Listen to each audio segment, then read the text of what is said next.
guys, it's Mark Starr from the Hopry.com. Welcome back. So today we're going to move on to part 4 of Hoppy Oregon Beer Week. And if you can't get excited about today's beer, then I don't know which of these or what beer you would get excited about.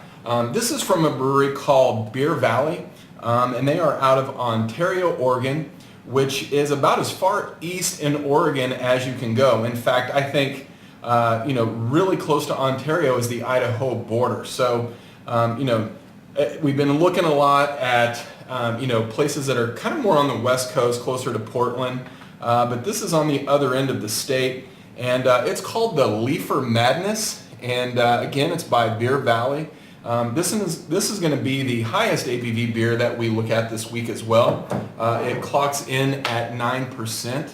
It's an Imperial IPA, obviously, but really, I saw this one online not long ago and added it to my Portland Beers want list. I was, lucky enough to get it, and so obviously I thought it would fit on this week's show. But anyway, really excited to try it. With a name like Leafer Madness, there's got to be something good going on in here. But let's go ahead and see what we get.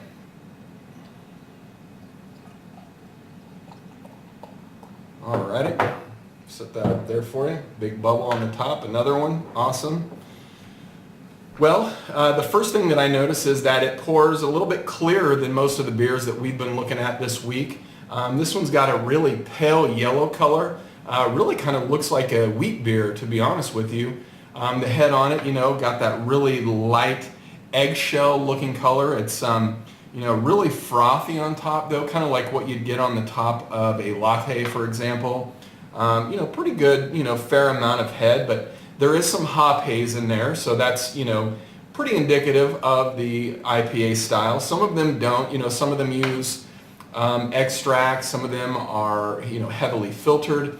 This one's not so heavily filtered though. You can really see that kind of hop character, that hop haze that's in the beer. And it could have a little bit to do with the yeast as well. But, well man, Leafer Madness, I'm dying to smell you, and so let's do it.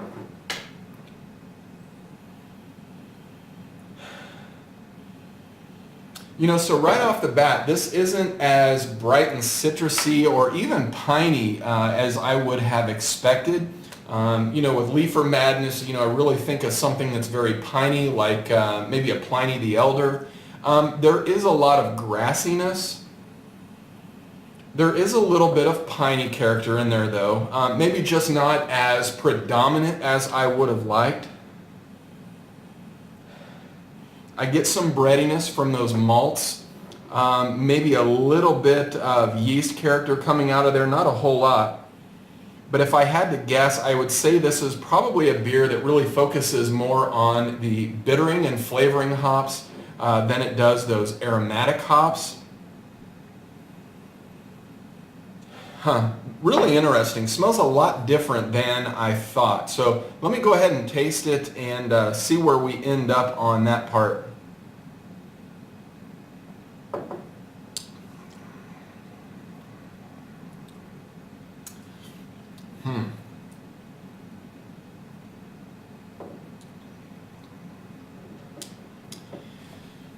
So right off the bat, I'm not a big fan of this. I got to be honest. I don't know if it's a beer that's a little bit past its prime, and I'm just not getting those high-end hops or what it is. But this is really more bitter than anything.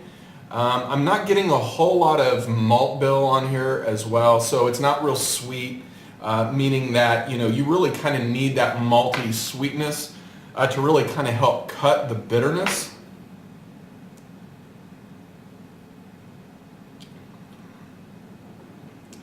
Yeah, I'm really getting a lot more bitter than anything. So it is kind of grassy. There's a little bit of pine in there. I don't get any citrus whatsoever. In fact, as I'm sitting here talking, I almost get a sense that it's like a coffee bitterness on your tongue. I won't say that it tastes a lot like coffee, but it leads me to believe that the hops that they use in this are your bittering hops, something that you might find in a stout where you don't really want the flavor to come to the forefront as much as you do really those bittering properties.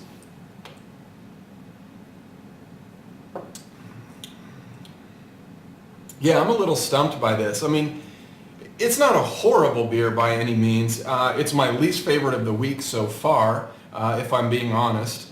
Wow. I keep taking sips because I'm hoping something else will come out. But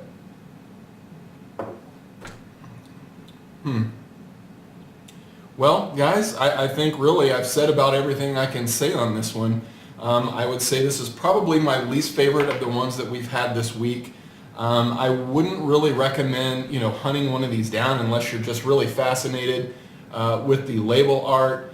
But yeah, I'd really like to try this one again someday, really to just kind of compare it. But as this bottle stands today, not one of my favorites. A little too bitter, not enough, really hop forward character on the nose or on the taste. So anyway, guys, that's it for today. Hope you enjoyed this session, and come back tomorrow because I will be sharing my last beer of the week for you, and we'll go from there. So, all right, guys. Well, my name is Starr, and we'll see you later. Cheers.